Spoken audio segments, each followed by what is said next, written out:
Bom, o título que eu dei é um título um pouco geral.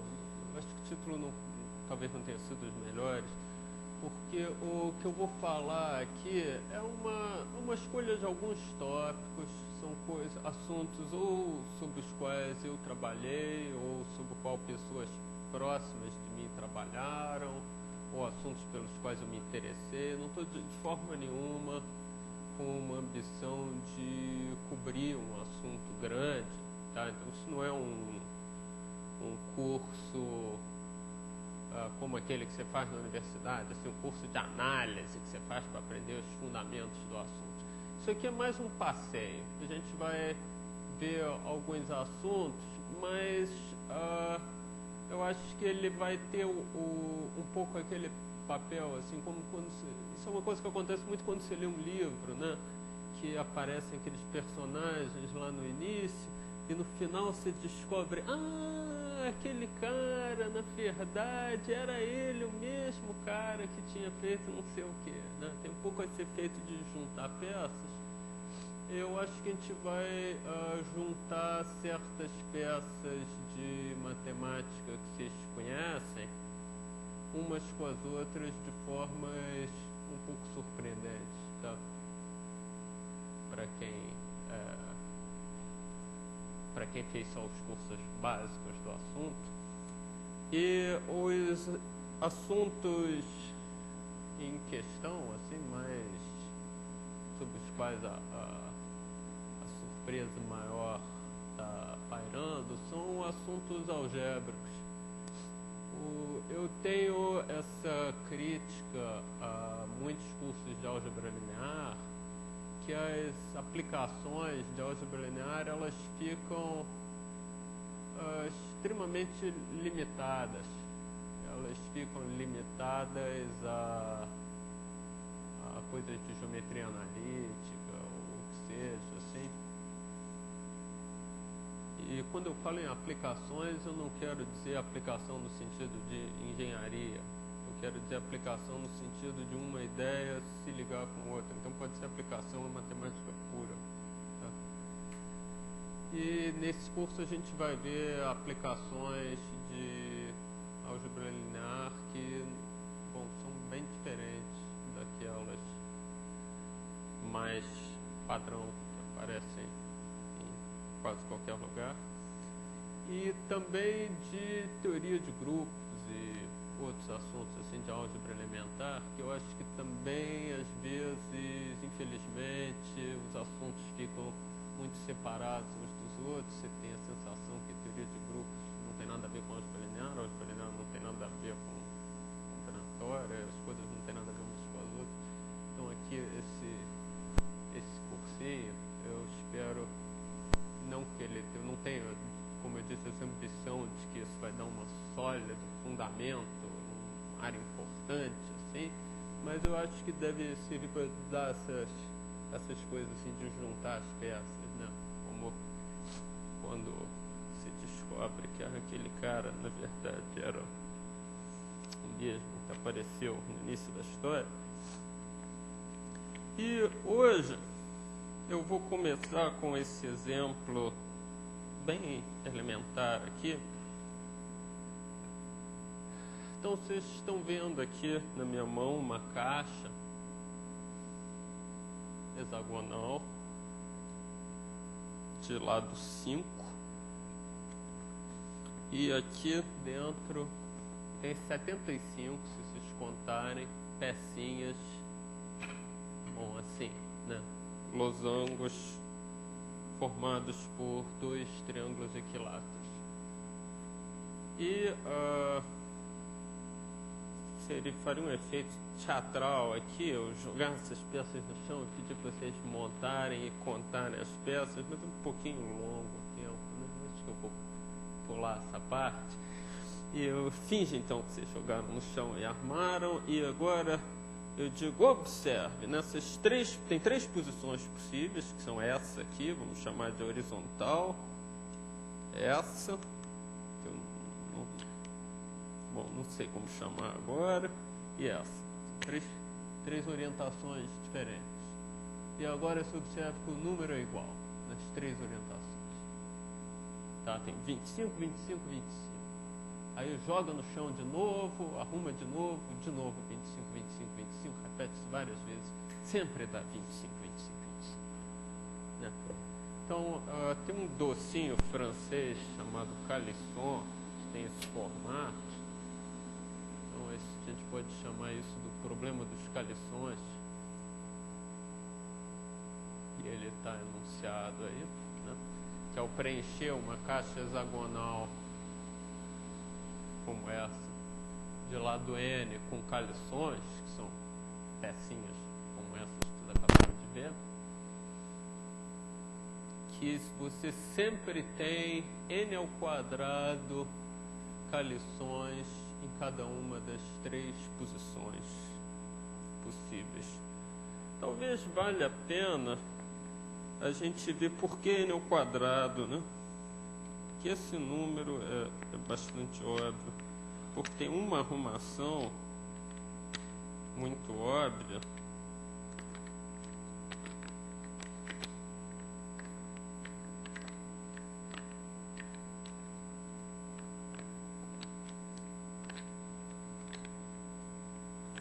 aqui, ó. Bom, não acabei. Agora aqui. Você bota, digamos, em cima todos os losangos nessa posição. Aí aqui você faz um outro grande losango, formado por N ao quadrado losanguinhos. E aqui um outro grande losango, formado por N ao quadrado losanguinhos. Então isso é uma arrumação óbvia. E nessa arrumação é bem óbvio que você tem N ao quadrado em cada uma das posições. A coisa misteriosa é porque para qualquer arrumação que você faça, sempre tem N ao quadrado em cada uma das três posições. E esse é um problema que, apesar de que eu vou mostrar várias soluções, é um problema que talvez valha a pena você tentar pensar sozinho para você encontrar ainda mais uma solução. É um problema relativamente fácil, mas que as soluções diferentes apresentam ideias diferentes. Interessante. Deixa eu mostrar uma solução que, bom, para mim ela parece uma das mais naturais, que é a seguinte: você mentalmente divide esse teu tabuleiro com retas verticais aqui assim, tá? Então você diz, olha, nesse lado de cá tem 5 triangulinhos aqui no canto, mas tem 6 triangulinhos aqui. Então um número ímpar, né? Um calisson, ele cobre 2 quadradinhos. Então se é ímpar, o único jeito é ter pelo menos na verdade um número ímpar de pecinhas que atravessam essa linha vertical, né?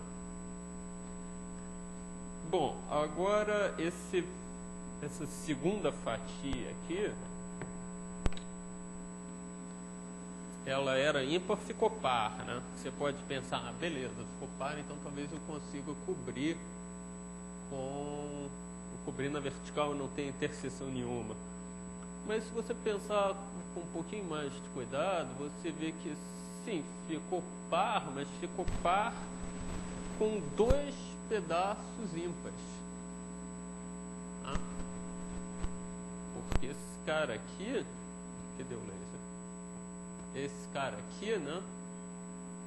Ele está dividindo essa região em 2 pedaços, um aqui e outro aqui.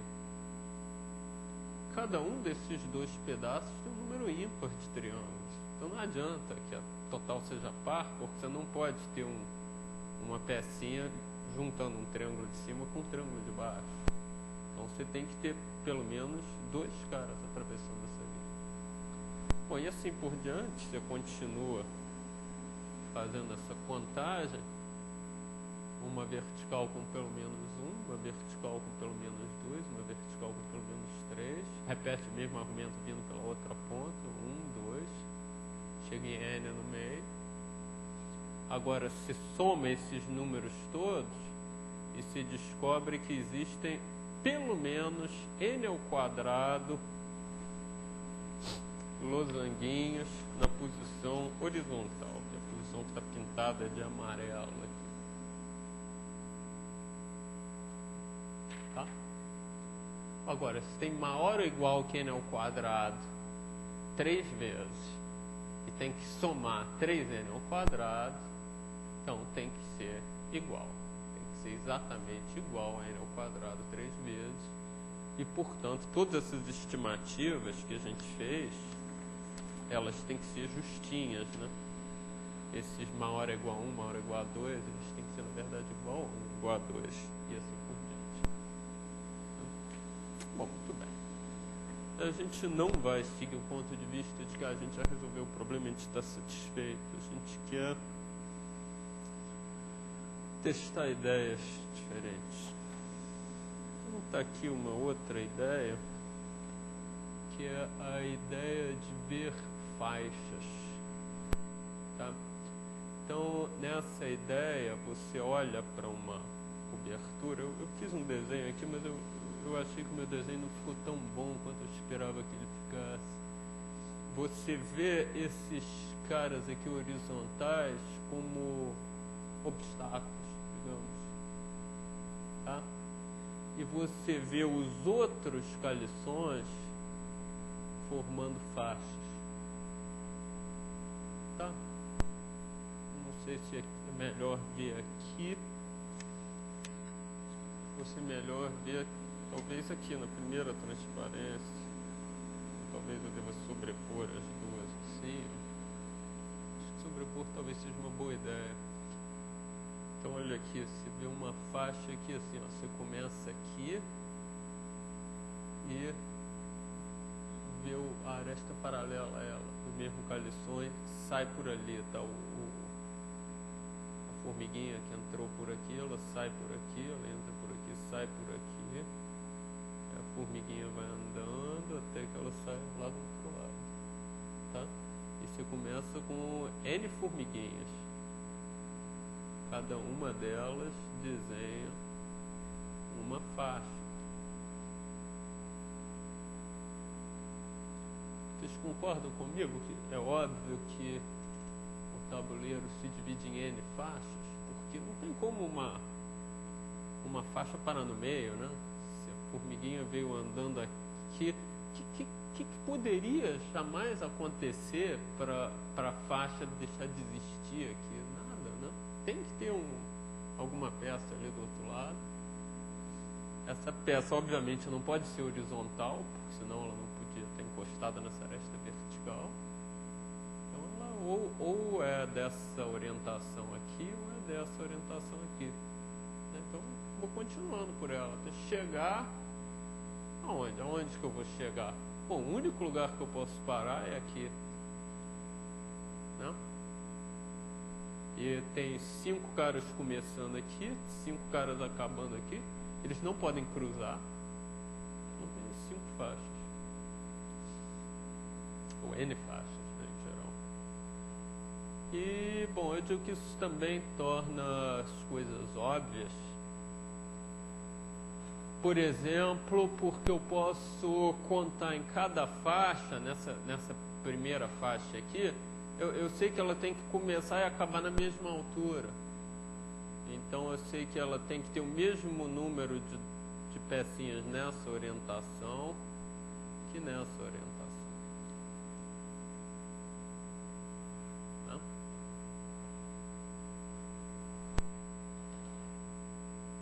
E então o número de pecinhas, a moral da fábula é que o número de pecinhas nessa orientação é igual ao número de pecinhas nessa orientação, já que é igual em cada faixa. E também a gente conseguiu contar exatamente quantas pecinhas tem em cada orientação dessas, em cada faixa dessas. Eu tenho N faixas, cada faixa tem 2N pecinhas, N em cada posição, então está completa a contagem. Então, uma segunda solução óbvia, né, que não envolve matemática nenhuma, na verdade. Nada que normalmente se chame de estudar da matemática está sendo envolvido. Vamos tentar mostrar que isso é matemática, afinal de contas, dando uma solução que envolve álgebra, né? A solução que envolve álgebra, ela diz o seguinte: você coloca um pontinho com carga negativa no centro de cada triangulinho que tem essa posição, e um pontinho com carga positiva no centro de cada triangulinho que tem essa posição. E agora, quando você vê um caliçãozinho, ele junta um sinal de mais com um sinal de menos, você pode ligar os dois assim, né, indo de menos para mais. E aí, seguindo essa notação de números complexos, eu posso dizer que o horizontal é o calição tipo 1, esse é o calição tipo ômega, e esse que ela está dizendo errado, né? Ele devia estar para baixo. Consertar. Esse aqui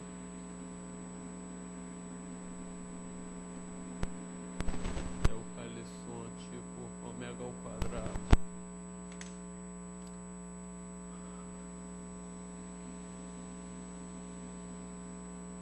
Bom, então eu digo que a soma de todos esses vetores, ela independe da cobertura, né? Por quê?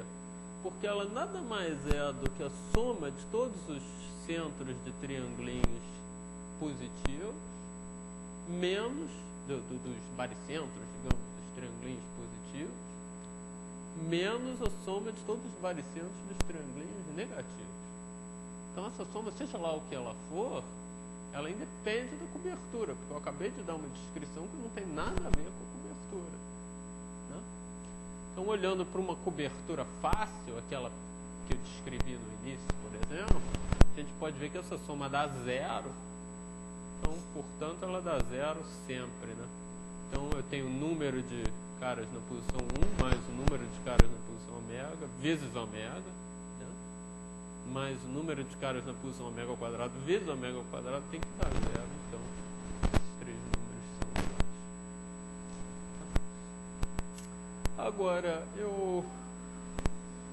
é uma feliz coincidência que eu esteja dando essa palestra logo depois do Ralph, porque vocês devem estar achando, bom, estamos aqui vendo dois assuntos completamente diferentes.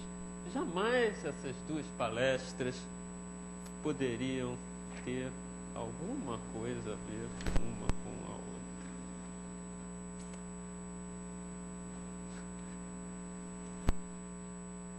Né? Bom, não, né?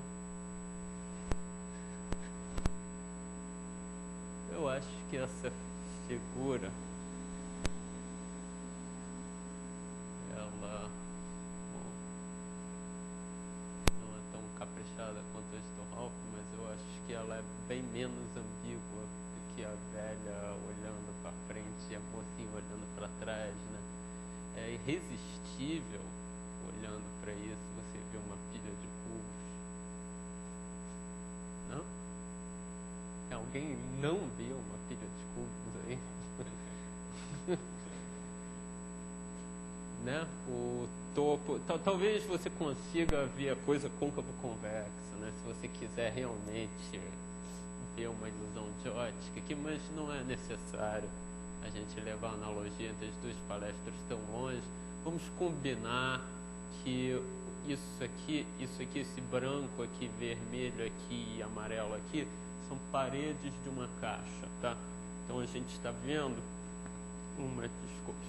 uma caixa assim, com um chão amarelo, essa parede aqui assim é vermelha, e essa parede para lá é branca, e aqui assim, por exemplo, tem um cubinho, tá?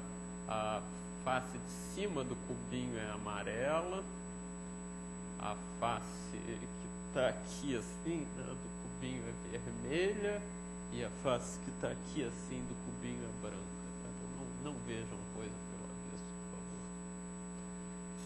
Bom, olhando para isso, é óbvio que você tem N ao quadrado, losanguinhas em cada uma das orientações, né? É só você pegar a tua depósito e fazer isso com ele, que você vai ver um quadrado amarelo. Um quadrado amarelo dividido em 25 quadradinhos amarelinhos. Se ao invés disso você olhar assim, né? Você chegar a cabeça um pouco para cá e olhar por aqui, você vai ver um grande quadrado vermelho dividido em 25 quadradinhos vermelhinhos, e se você chegar a cabeça para o outro lado, assim, você vê um quadradão branco dividido em 25 quadradinhos brancos. E agora, tópico para aula de filosofia da matemática, discutir: isto é uma demonstração?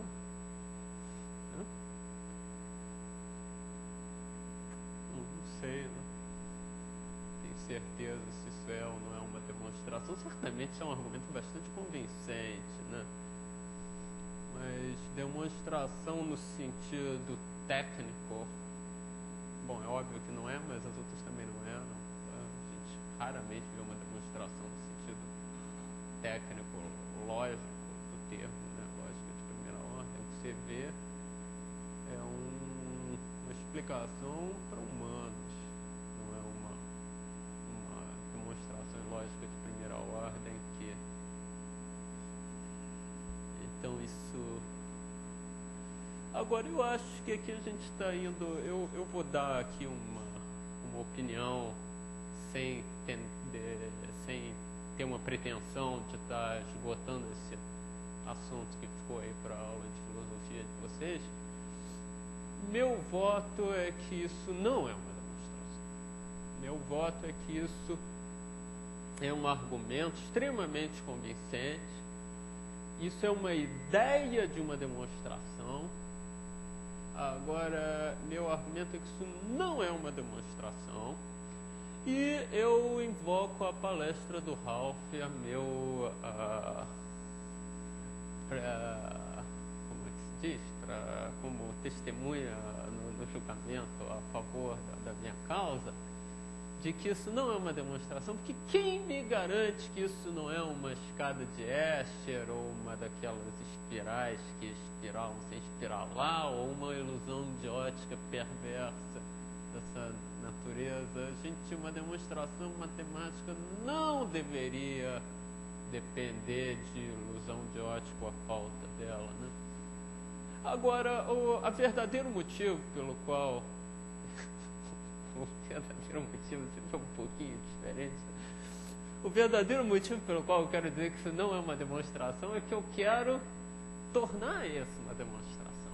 E o processo de tornar isso uma demonstração me interessa talvez mais do que o próprio argumento.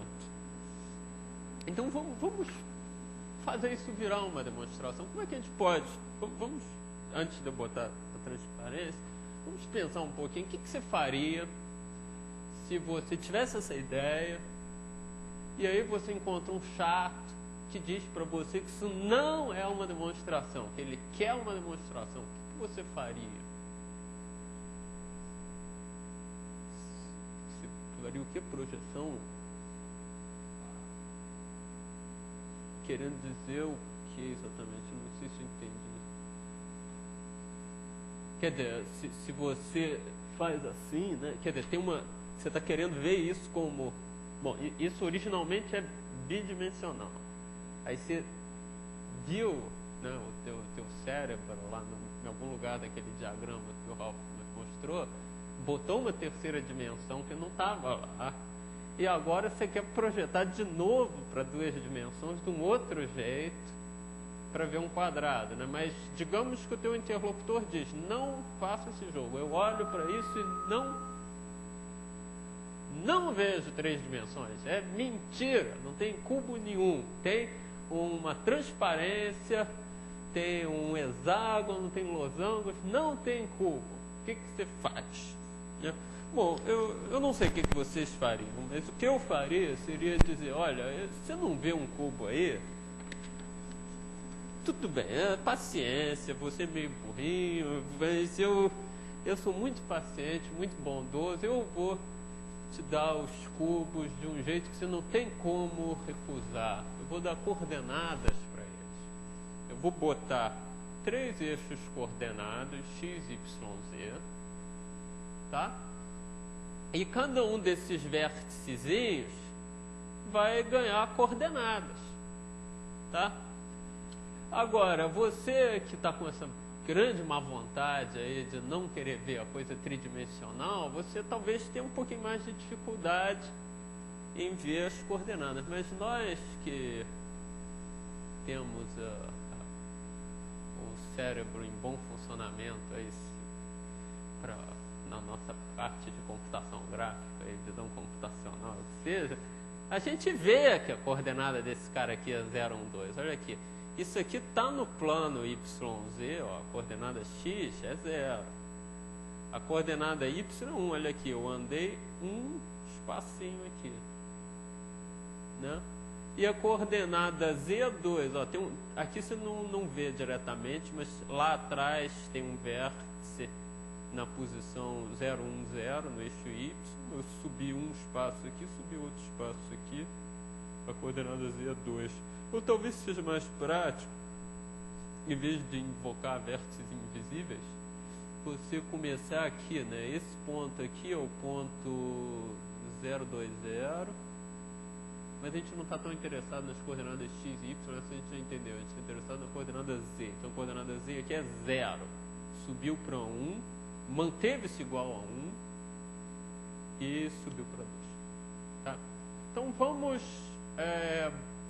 convencer o nosso interlocutor, que, coitadinho, nasceu sem a placa 3D no cérebro dele, então ele olha para isso, olha, não vê cubo nenhum.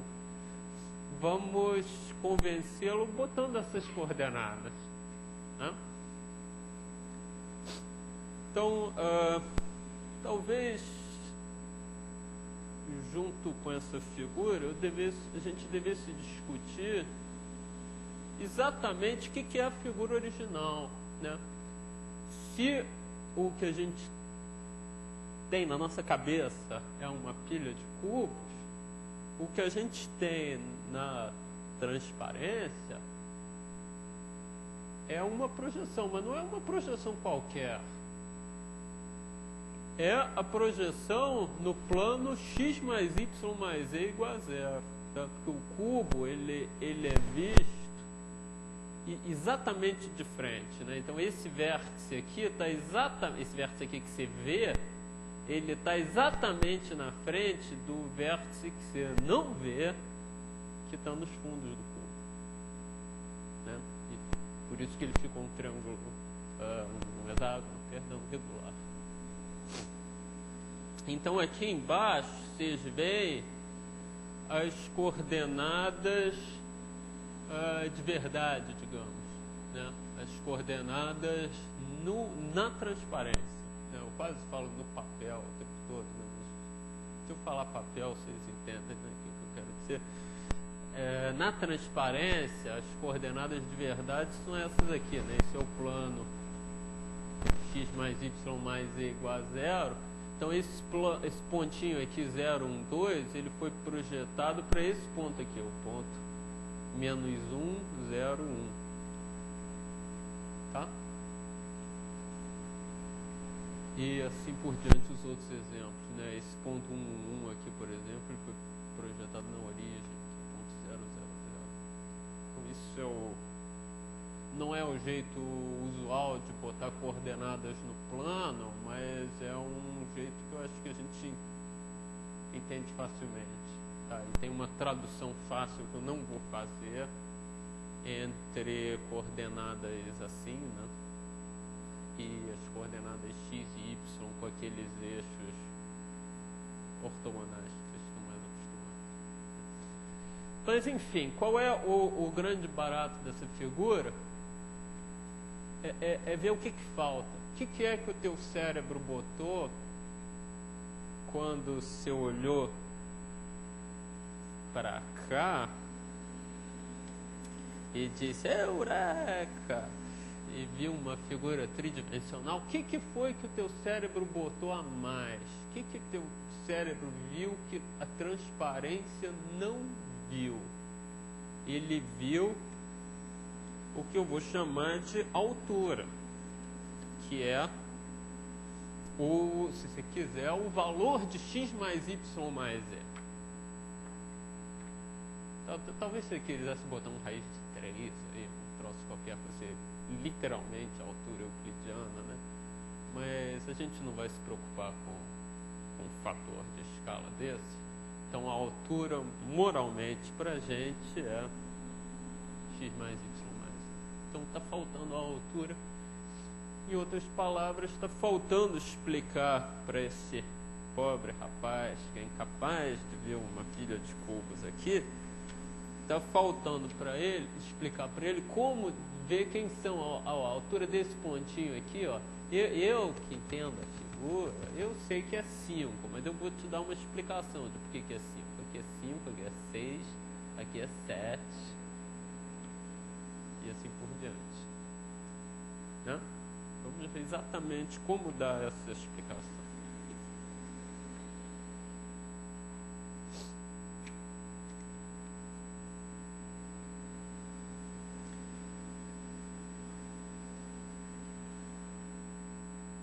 Bom, a altura pode ser calculada localmente, né? Quando a gente vê uma arestinha assim, o que o nosso famoso cérebro faz? Ele diz, as coordenadas y e z não mudaram, né? Isso aqui é paralelo ao eixo x. E a coordenada x aumenta de 1 quando eu passo daqui para cá. Correto? Aqui quem aumentou foi a coordenada y. A coordenada x e z ficaram constantes. E aqui aumentou a coordenada z. A coordenada x e y ficaram constantes. E é uma grande felicidade a gente observar que o bordo de um calisson ele é consistente. Querendo dizer que se você começa aqui nesse vérticezinho e diz, olha, nesse vérticezinho a altura é n, você preenche esses outros valores aí que vocês estão lendo e você não cai em contradição nenhuma, tá? Você não tem aquela cachoeirinha do Escher que vocês viram uma hora atrás, não está aparecendo nem aqui, nem aqui, nem aqui. E está aparecendo aqui, nesse triangulinho que não aparece naquela figura, né? Todo ponto é que o tabuleiro arrumado, bom, ele não é assim, né, nem esse. Esse aqui tem uns buraquinhos aqui, né, aqui, aqui e aqui. Todo ponto é que quando você arruma e enche tudo, né? Então não existem esses triangulinhos assim. Então esse triangulinho aqui, a gente pode pensar que ele é uma escada de Escher no sentido anti-horário, e esse aqui é uma escada de Escher no sentido horário.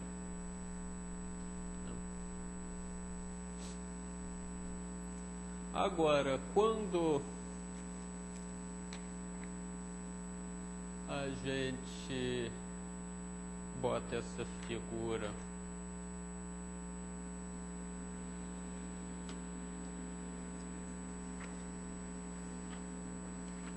aqui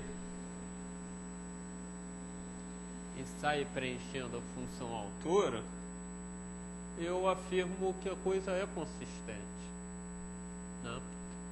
E ela é consistente, bom, porque o bordo de cada pecinha é consistente. Então, o que eu preciso provar? Eu preciso provar que se eu começo aqui declarando que isso é 5 e sigo instruções locais até me parar aqui no meio, se eu seguir esse caminho, ou se eu seguir, digamos, esse caminho, o valor que eu vou chegar aqui no meio vai ser o mesmo. não é? É isso que eu preciso provar para ver que a função altura deu certo. Agora, eu digo que sim, isso é verdade por causa da consistência ao redor de cada pecinha. Porque eu sei que se eu mudar o caminho para aqui no final, ao invés de eu contornar esse losanguinho vermelho, em vez de eu contornar ele aqui assim por baixo, se eu contornar por cima, o valor não mudou, né? E agora, essa volta que eu dei aqui, ela pode ir sendo encolhida, pecinha por pecinha, né? Esse aqui é um circuito que tem uma área fulano, tá? Tem N caliçõezinhos ali dentro, e aí eu vou diminuindo essa área, vou diminuindo a área, diminuindo, até que fica em um caliçãozinho só, ou até que chegue em zero, se você quiser, e aí é uma coisa já vista, uma coisa óbvia que deu certo. Então, qual é a moral? A moral é que eu acho que a gente pode dizer que com funções à altura a gente tornou isso uma demonstração. A gente tornou isso uma demonstração porque a gente explicou como dar coordenadas x, y, z para cada um desses vérticezinhos aí, tá? E agora eu não estou mais confiando naquela parte do cérebro que vê coisas tridimensionais e às vezes vê um monte de besteira. Eu estou dando uma legítima demonstração matemática, né? Pode ser, bom, tão legítima quanto outras demonstrações matemáticas já viram, e se quiser torná-la mais rigorosa, você segue o caminho habitual, tá? Agora, eu quero dar ao assunto a seguinte perspectiva: que a gente acaba de inventar uma ferramenta. A gente acaba de inventar a ferramenta função altura. E agora, o que você faz quando você ganha uma ferramenta nova, né? Você sai experimentando ela em todos os objetos que você tem na sua casa para ver que efeitos interessantes você obtém. Bom, nem sempre você faz exatamente isso, mas você pega a ideia do que eu quero dizer. Então está aqui um exemplo de uma coisa interessante que a gente prova rapidamente usando uma função altura. Você pega esse tabuleiro um pouco diferente aqui, ele tem esse formato aí que parece um pouco um osso, e agora você se pergunta, e aí, dá para cobrir esse barato aqui com essas pecinhas? Tá? E aí você tenta e começa a se convencer que não dá para cobrir, tá? Bom, e é óbvio que você pode dar demonstrações por força bruta, entre aspas, tá? Dizendo, aqui nesse cantinho, ou eu boto uma pecinha assim, ou eu boto uma pecinha aqui. Se eu botar essa pecinha aqui, então e depois de uma explicação relativamente chata, você vai ter uma demonstração 100% correta de que não dá para cobrir. Agora, quando o tabuleiro crescer, a tua demonstração também vai crescer bem rápido, né? Então esse caminho não parece ser o mais promissor, né? Está faltando uma ideia, ou melhor, agora não está mais, né? Porque com a ideia da função altura, você começa... Você vê que a função altura no bordo, ela não depende de nada, né? Porque eu não preciso saber onde estão as pecinhas aqui para dizer onde está a minha função altura.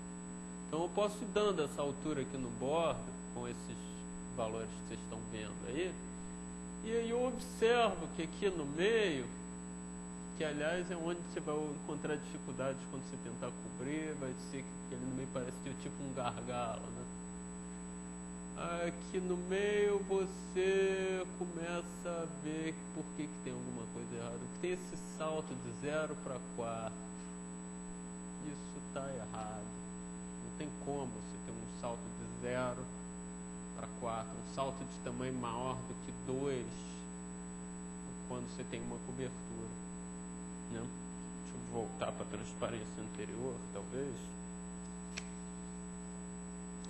Olha aqui, se o teu cara não é o meio de um caleçon, o salto é de 1, né? E se ele é o meio de um caleçon, o salto é de 2. Você jamais vê saltos de 4.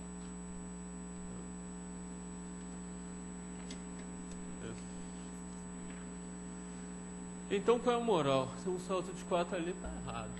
Não dá para cobrir. Bom, mais uma ideia que eu não vou explicar em detalhes, mas eu quero dar uma ideia assim muito vaga, assim.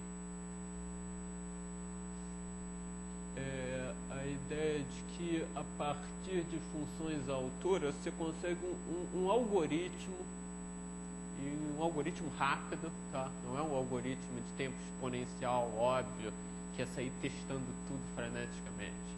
Um algoritmo rápido, de tempo polinomial, que olha para uma região qualquer, tipo essa, e diz, não dá para cobrir. Ou olha para uma outra região que dê para cobrir, sei lá, esse hexágono, por exemplo, e diz, ó, não só dá para cobrir, como está aqui uma forma de cobrir. E o algoritmo, ele seria mais ou menos o seguinte, deixa eu dar uma descrição intuitiva do algoritmo. Você começa montando a função altura no bordo, tá? Que está amarrado, tá? E agora você vai tentar montar aqui dentro a menor função altura possível, tá? Então você começa a escorrer os números para dentro, sempre tentando levar a coisa mais para baixo possível, tá? Talvez uma observação que eu não fiz até agora, eu estou tentando manter hoje a coisa bem ingênua, mas eu acho que tem uma informação que é importante dar, que é que o valor módulo 3, tá? Todo mundo entende o que é isso, né? Que o resto da divisão por 3 não depende da cobertura.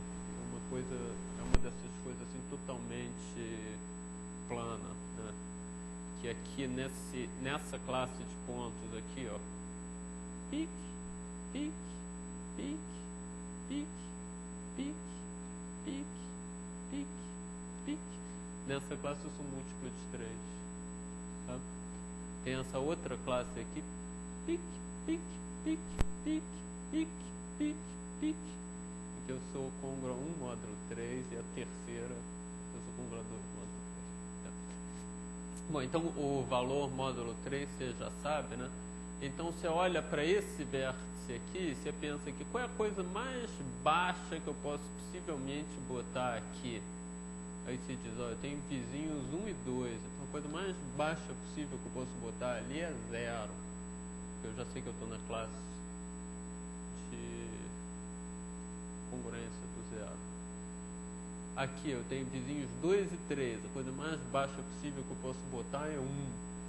E assim por diante, você vai escorrendo com esses valores para dentro e podem acontecer duas coisas, né? Ou dá certo ou dá errado. É meio tautológico, mas não. Dá certo quer dizer que você chega numa função altura. O que é uma função altura? Uma função altura é dar um inteiro para cada vértice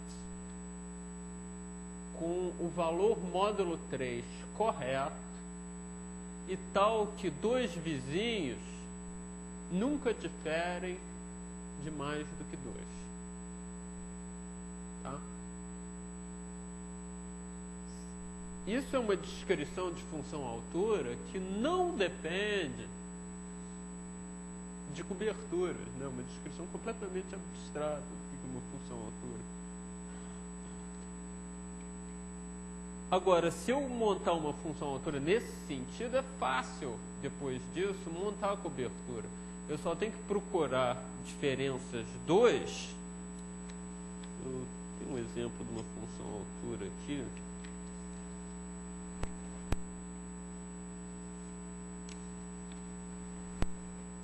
Bom, não tem um exemplo muito bom. Bom, paciência. Então, deixa eu fazer aqui no quadro um exemplo simples.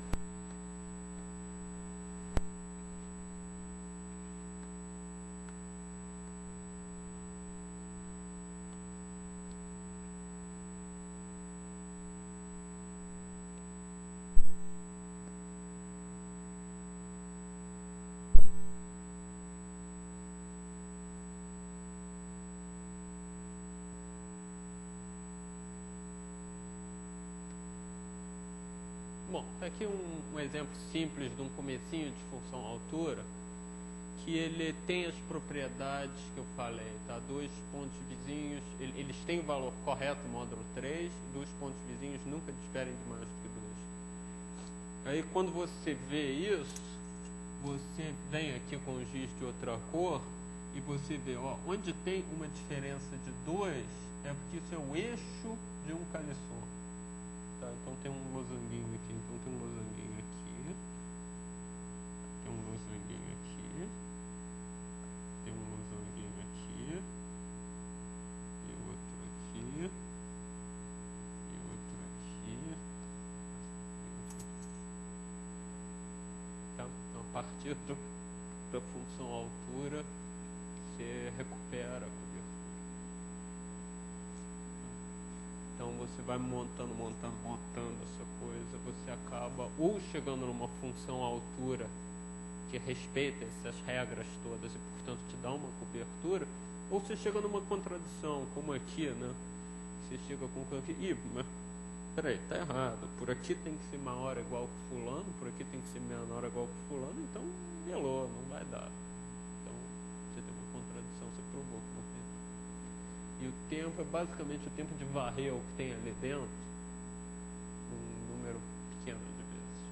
Então é polinomial I. Bom, outra coisa que a gente pode provar usando essa ideia de função altura é que a gente pode entender por que existem essas coisinhas aqui do lado das peças. Tem uns pitoquinhos aqui. Esses pitoquinhos estão aqui por um motivo.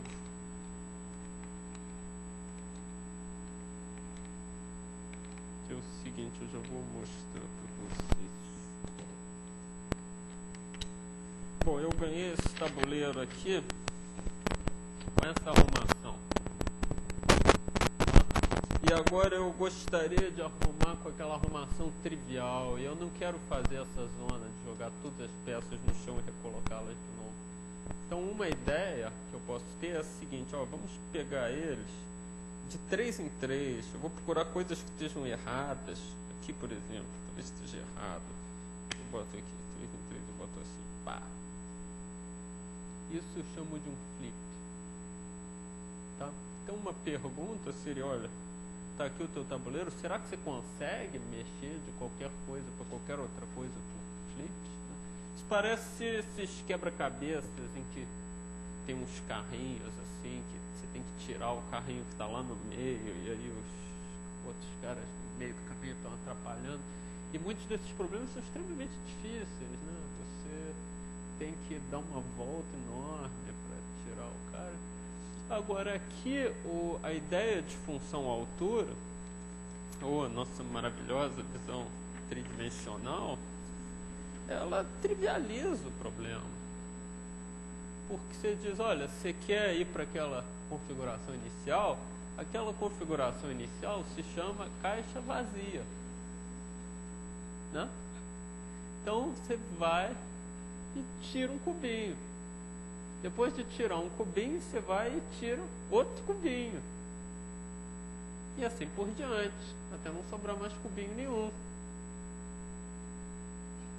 Então, claro que dá para levar qualquer coisa para configuração caixa vazia, né? Sem cubinhos, zero cubinhos, né? Não é essa caixa vazia, é a caixa que a nossa cabeça construiu, tridimensional, que eu não trouxe ela em madeira, ela estaria vazia.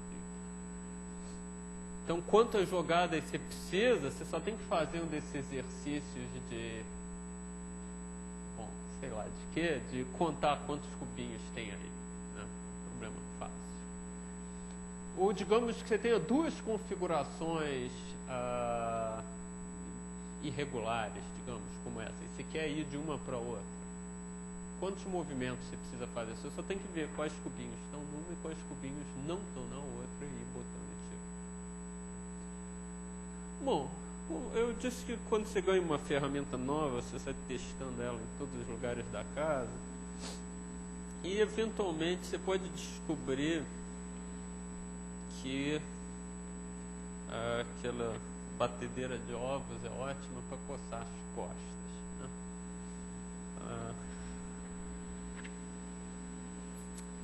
Bom,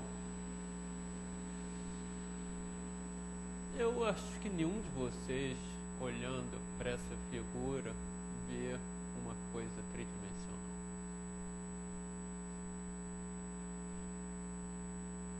Alguém vê uma coisa tridimensional? Aí vê isso como uma pilha de alguma coisa?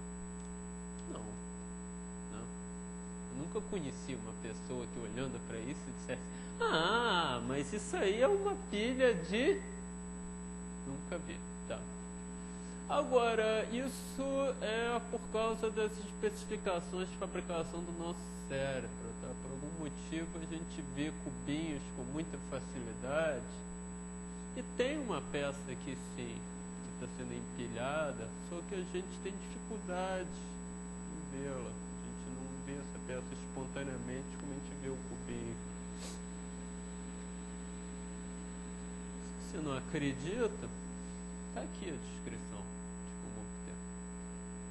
Ao redor de cada quadradinho amarelo, você bota setinhas no sentido horário, e ao redor de cada quadradinho branco você bota setinhas no sentido anti-horário.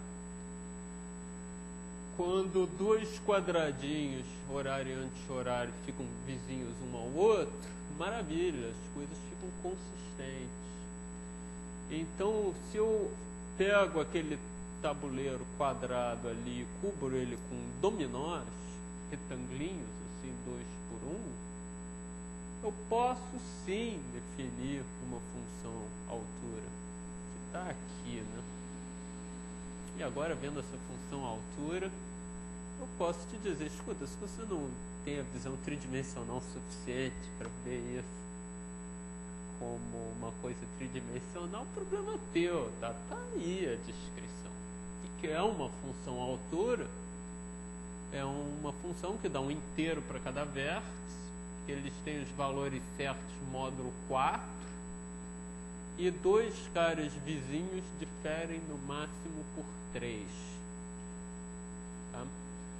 Se você quiser saber o que é a pecinha que está sendo empilhada aí, né? Você tem que ver o que acontece quando você faz um flip, né? Um flip é assim.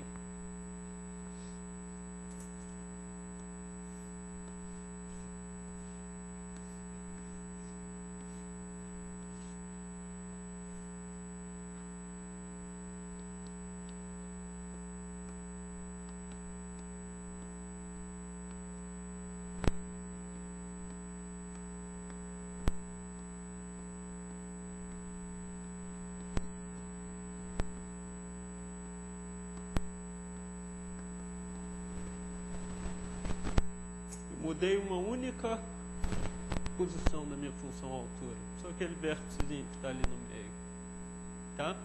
Então o que você vê do lado esquerdo é a parte de cima da peça, tá? E o que você vê do lado direito é a parte de baixo. Eu acho que a melhor explicação que eu consigo dar para que essa peça é que ela é uma espécie de travesseiro, tá? Tem duas faces aqui na frente, fazendo mais ou menos assim, um telhado desse jeito, duas peças atrás fazendo um telhado desse outro jeito, muito assim. Então agora ali em cima se deve ver uma pilha de travesseiros. Olha, aqui assim, esse número 5 aqui é um número alto, né? Ele está cercado por números baixos. É porque aqui assim tem um travesseiro exposto. Ele está pronto para se tirar ele, se você quiser. Antes de você se entusiasmar e achar que isso é um outro travesseiro, você, ops, não, isso aqui não é um travesseiro, isso é um buraco. As cores são importantes. Verdade, talvez ajude a explicar um pouquinho porque que o nosso cérebro não está colaborando tanto, né? Coisa um pouquinho mais sutil mesmo. Então aqui tem um travesseiro exposto e aqui tem um buraco. Se você quiser, você pode enfiar um travesseiro ali, ou seja, você pode fazer assim, flip. Esse cara aqui é um cheio, tem um 3 ali. Uma forma de distinguir cheios de vazios é assim, cheio tem amarelo nesse canto de cá e vazio tem branco nesse canto de cá. Então esse é cheio.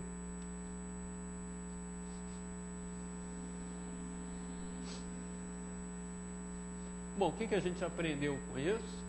A gente aprendeu que aquelas mesmas conclusões que a gente tirou para esse tabuleiro via nossa maravilhosa visão tridimensional, a gente pode tirar às cegas, talvez, para um tabuleiro de dominós.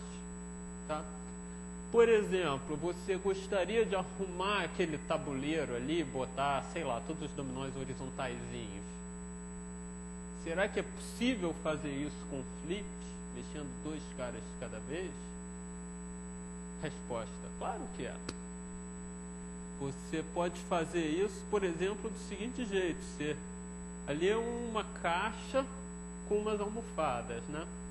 Tira todas as almofadas e aí depois bota as almofadas do jeito que você gosta. Talvez seja uma descrição um pouquinho puxada demais para uma visão que a gente está admitindo que a gente não tem. Então talvez um jeito melhor seja o seguinte: você pega as suas duas funções à altura e compara assim, onde é que uma é grande e a outra é pequena. E onde você tiver um extremo assim, né, tipo esse 5 aqui que é maior que todos os vizinhos, ou esse menos 2 que é menor que todos os vizinhos, isso é uma oportunidade de mexer. Aí se a tua outra arrumação ela tiver aqui um número menor do que 5, você diz, boa! Vai lá e muda. Tá? Isso sempre é progresso. Tá? Isso não é desses quebra-cabeças difíceis de carrinhos engarrafados. Isso aqui é uma situação em que é fácil saber quando é que você está progredindo. Bom, então isso foi o tema de hoje. A gente vai falar mais sobre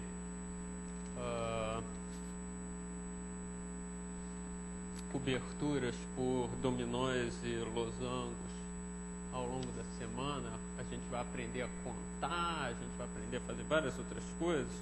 Agora, eu queria terminar um pouco pedindo desculpas por não ter preparado, como eu tinha intenção originalmente, umas notas organizadinhas assim para distribuir, mas eu tenho uma coisa quase tão boa para propor. Eu tenho lista de publicações, várias minhas, outras de amigos meus e tal, que eu acho que cobrem bem o assunto. Então deixa eu escrever aqui no quadro as referências para hoje. Aliás, várias delas estão na minha homepage mesmo, se vocês quiserem. Então,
Aliás, a última coisa que eu devia dizer hoje é que eu contei uma mentira enorme para vocês.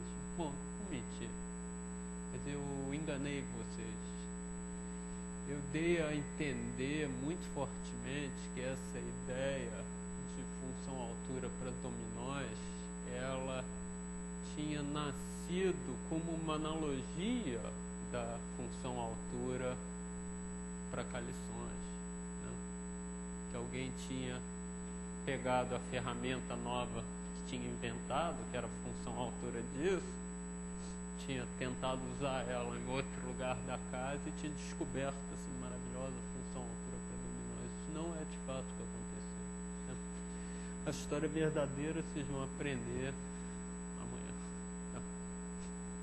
Bom, obrigado, gente.